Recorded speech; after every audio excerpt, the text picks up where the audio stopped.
Hello everyone, जय हिंद। तो देखिए, मैं आप लोगों को करंट अफेयर के अलावा जैसे ग्रुप डी का रिव्यू करा ही रही हूँ। 17 अगस्त से जो आप लोगों के पेपर शुरू हुए हैं, तो हर शिफ्ट का नहीं, मतलब जैसे हर दिन 3 शिफ्ट में पेपर हो रहे हैं, तो हर शिफ्ट का एक कंप्लीट वीडियो, एक ही वीडियो में तीनों शिफ्ट के जो इम्पोर्टेंट क्वेश्चन है जो कि पूछे जा रहे हैं, वो मैं आप लोगों के लिए कलेक्ट कर रही हूँ और एक ही वीडियो में तीनों शिफ्ट का डिस्कशन कर रही हूँ।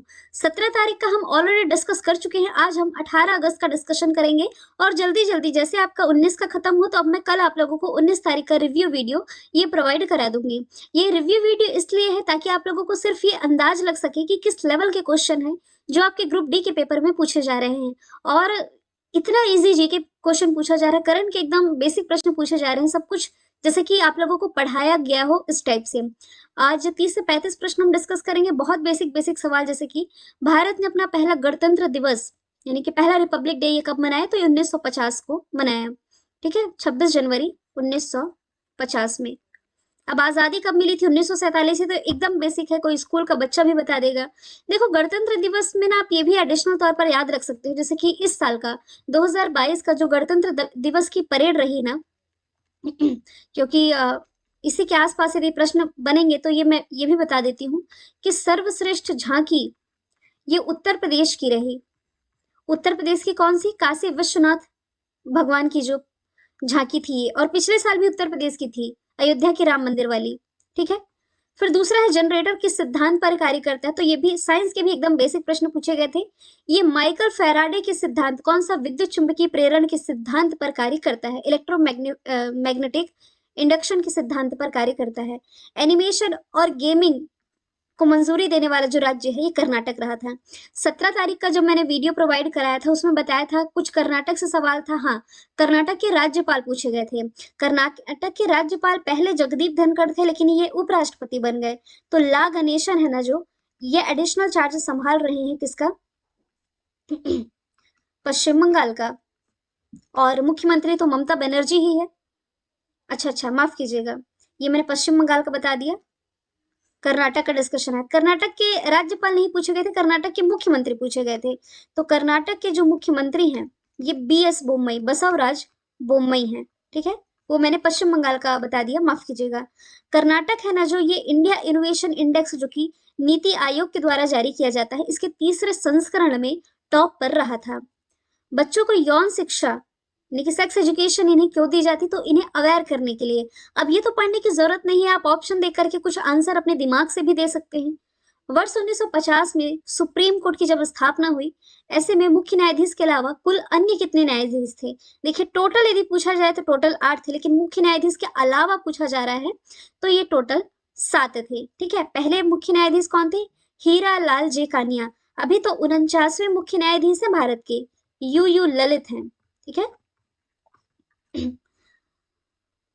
अगला प्रश्न है, पोंगल में किसकी पूजा की जाती है। देखिए, मैंने आप लोगों को फेयर एंड फेस्टिवल कराया है, इसमें पोंगल का डिस्कशन किया, और डेली करंट अफेयर में भी कभी भी तमिलनाडु का डिस्कशन आता है तो मैं बताती हूँ कि तमिलनाडु में 2 प्रमुख फेस्टिवल है, एक तो पोंगल है, दूसरा जल्लीकट्टू, ये मनाया जाता है। तो पूछा जा रहा है पोंगल में किसकी पूजा की जाती है। पोंगल में सूर्य भगवान की पूजा है जो कि ये की जाती है।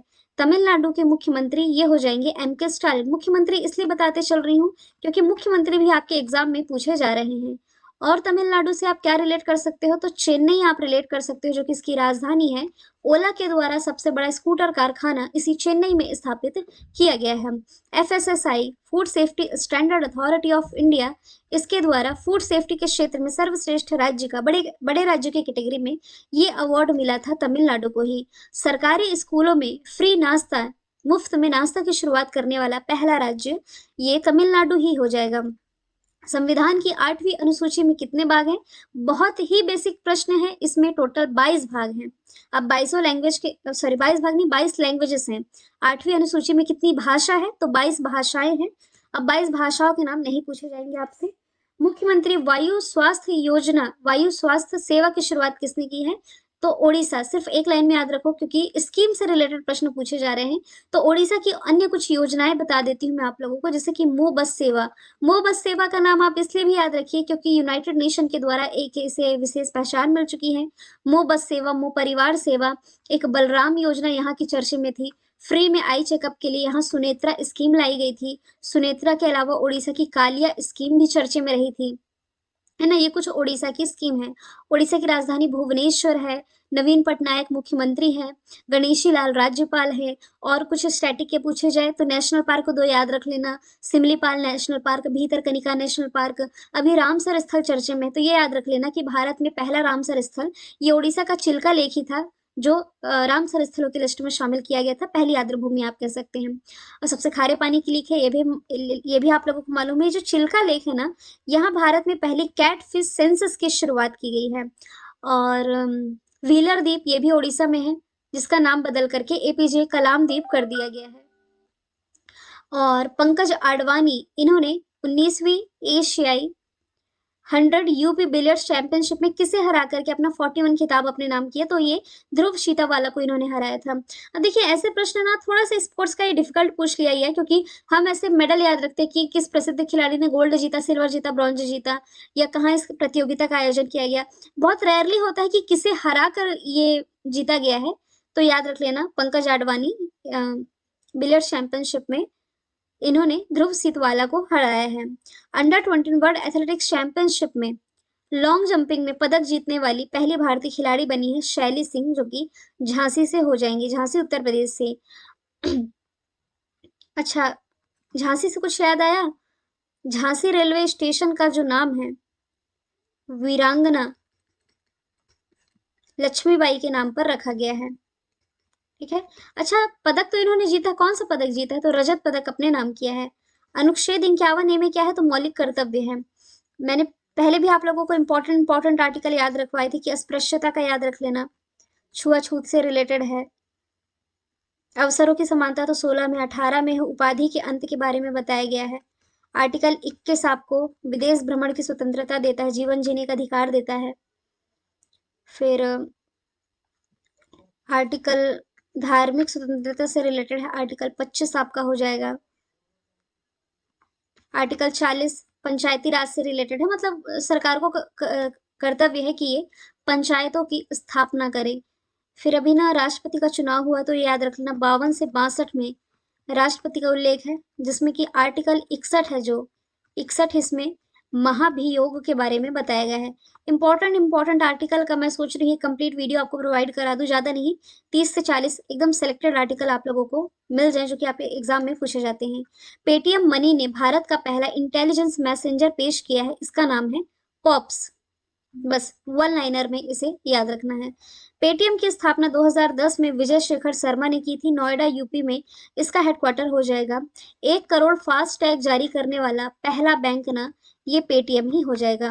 मैं वीडियो को बहुत ज्यादा लेंथी नहीं बना रही हूँ, 1 लाइनर फॉर्मेट में ही आप लोगों को सॉल्व करा रही हूँ, क्योंकि डिफिकल्ट प्रश्न पूछे ही नहीं जा रहे हैं कि मैं आप लोगों को बताऊं। बस इसके आसपास की चीजें हम देख लेते हैं कि इस तरह के यदि प्रश्न पूछे जाएंगे तो और किस तरह के प्रश्न बन सकते हैं।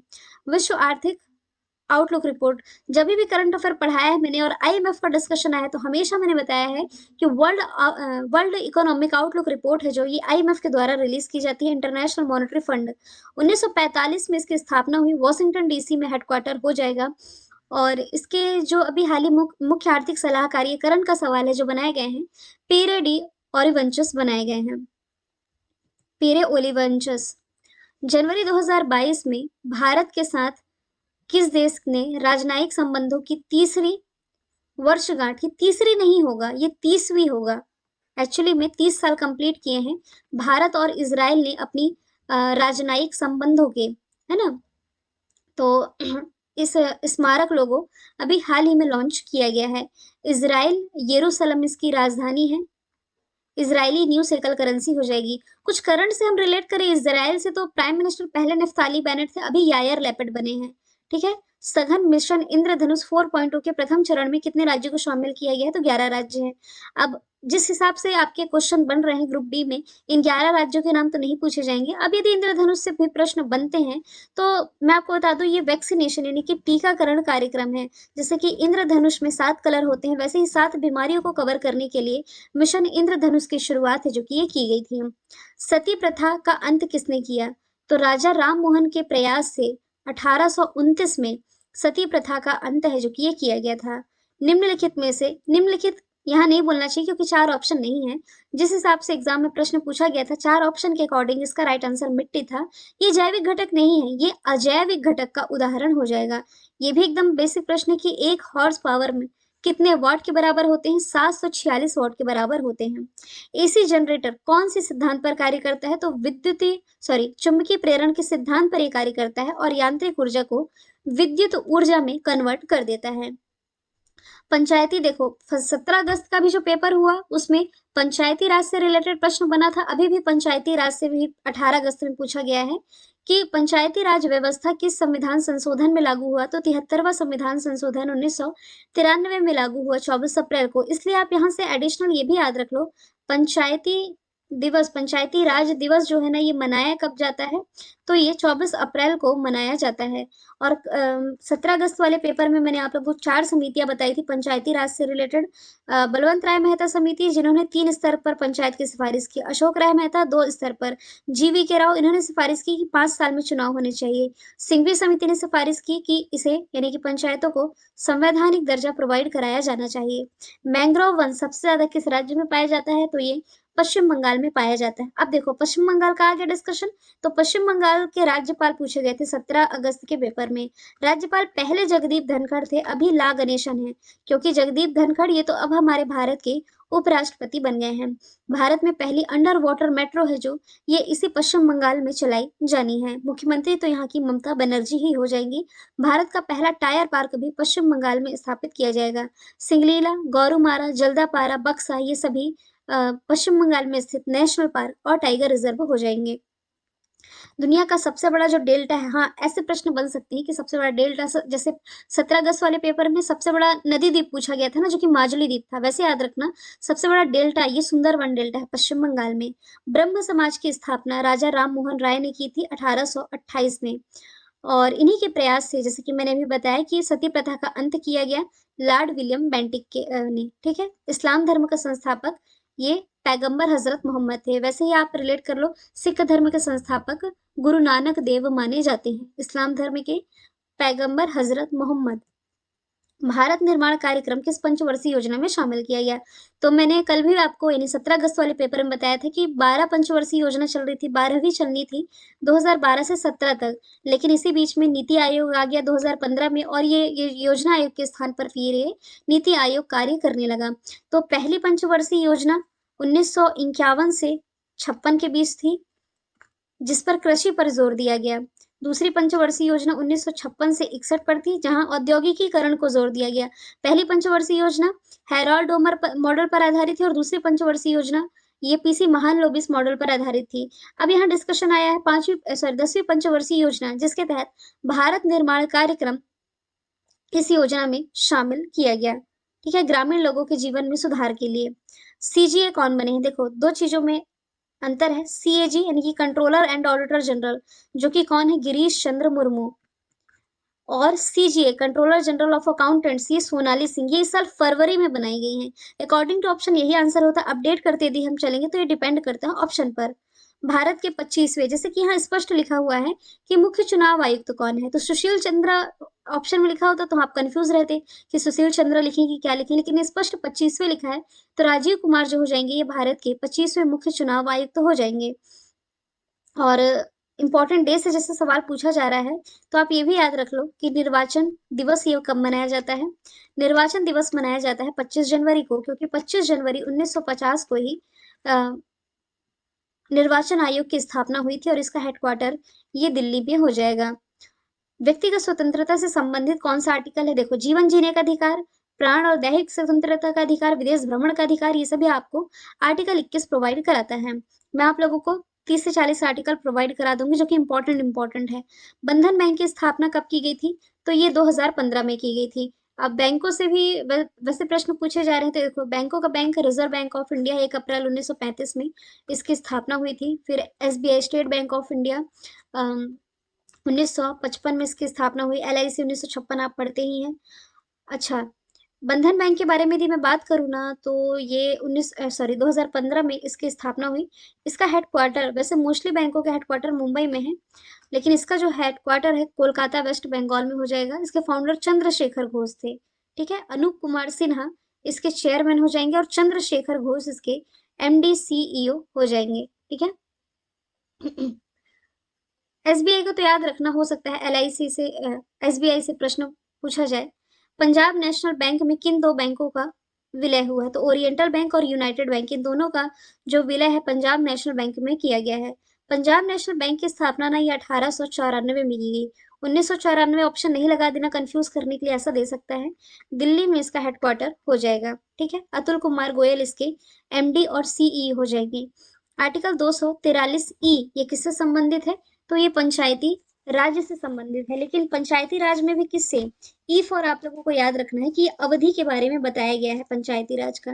देखो पंचायती राज से रिलेटेड ना ये प्रश्न बन ही रहे हैं आपके एग्जाम में। और हो सकता है कि आने वाले टाइम में भी हम पंचायती राजों से जो सवाल है ये बने और पूछा जाए। ठीक है।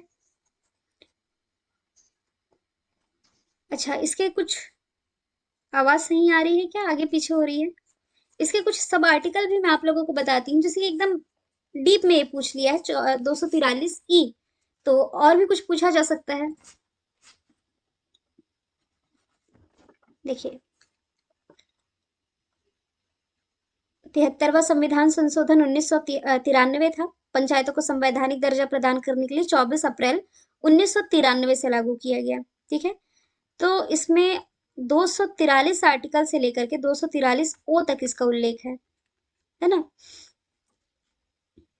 अब जैसे कि 243 ई लिखा है, वैसे मैं सोच रही हूँ आपको कुछ रिलेट करके बता देती हूँ, यहाँ लिख देती हूँ ताकि आप जब पीडीएफ पढ़े तो आपको मालूम रहे कि यहाँ पर मैंने क्या बताया था।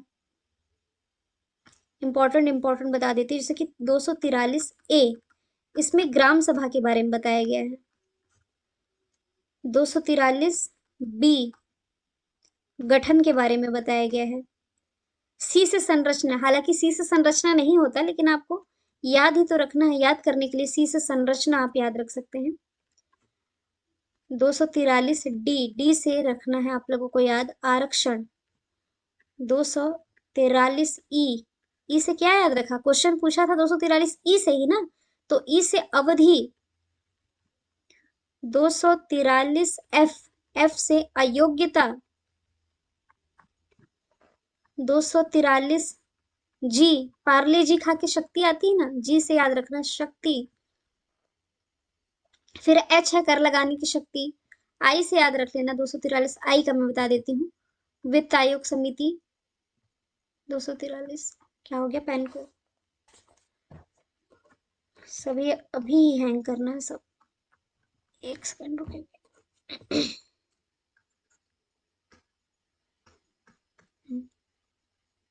अब सही है।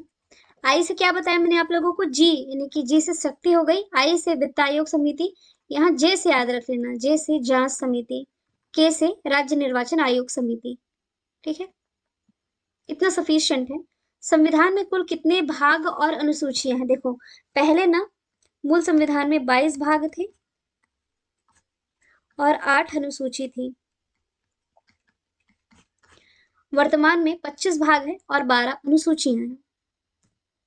रामकृष्ण मिशन की स्थापना किसने की थी? तो स्वामी विवेकानंद ने। और स्वामी विवेकानंद की ही स्मृति में तो हम 12 जनवरी को राष्ट्रीय युवा दिवस मनाते हैं। ये इसलिए रिलेट करके बता रही हूँ क्योंकि इंपॉर्टेंट डे से भी सवाल पूछे जा रहे हैं। राष्ट्रीय युवा दिवस 12 जनवरी, अंतरराष्ट्रीय युवा दिवस 12 अगस्त, तो दोनों में कंफ्यूज नहीं होइएगा। और भारत में भूमि की प्रतिशत कितनी है? भूमि प्रतिशत कितना है भारत में? 2.4। तो ज्योग्राफी से रिलेटेड एकदम बेसिक प्रश्न पूछे जा रहे हैं भारत की भौगोलिक स्थिति से। जैसे क्या पूछा जाएगा? नेक्स्ट पूछा भी जाएगा तो एकदम बेसिक बेसिक, जैसे कि समुद्री सीमा भारत सबसे कम यदि पूछा जाए किस राज्य से शेयर करता है? गोवा से सबसे कम शेयर करता है ना, गुजरात से ज्यादा करता है। फिर मैदान, मैदान कितने क्षेत्रफल में है भारत के? लगभग लगभग 43% क्षेत्र में मैदान हो जाएगा।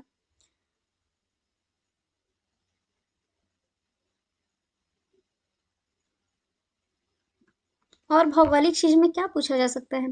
हाँ, एक ऐसा पूछा गया था कि किस प्रदेश की सीमा है? ये 3 देशों से लगती है। 3 देश यानी कि नेपाल, भूटान और चाइना। तो भारत में जो सिक्किम है ना, इसकी सीमा 3 देशों से लगती है। तो मैदान कितना हो गया भारत में? 43%। पठार कितना हो गया? 27 दशमलव 3%। भारत की किस देश के साथ अंतरराष्ट्रीय सीमा नहीं लगती? तो ऑप्शन था पाकिस्तान, पाकिस्तान के साथ लगती है, इधर रेड क्लिफ लाइन है, चाइना के साथ भी लगती है डूरन लाइन के माध्यम से, बांग्लादेश भी लगा हुआ, इधर ना श्रीलंका के साथ भारत की सीमा नहीं लगती है। ठीक है। फिर कितने राज्यों से समुद्र की सीमा लगती है? समुद्र तट रेखा कितने राज्यों से लगती है? तो 9 राज्यों से है। फिर ये जो विश्व का 2.4% क्षेत्रफल है, इसमें भारत की कितनी प्रतिशत जनसंख्या रहती है? विश्व में ये जो 2.4% है भारतीय भूमि का, इसमें विश्व की 17% जनसंख्या रहती है। मतलब चाइना के बाद दूसरी सबसे ज्यादा आबादी वाला देश ना ये अपना ही है, भारत का। लेकिन यूनाइटेड नेशन की रिपोर्ट कहती है कि आने वाले अ, सालों में भारत जो है चाइना को पीछे छोड़ते हुए सबसे ज्यादा आबादी वाला देश बन जाएगा। ठीक है। तो बहुत बेसिक प्रश्न जो कि हम लोगों ने डिस्कशन कर लिए हैं 18 तारीख से। अब कल मैं आप लोगों को 19 तारीख का प्रोवाइड करा दूंगी। मिलेंगे फिर नेक्स्ट वीडियो के साथ। Thank you so much.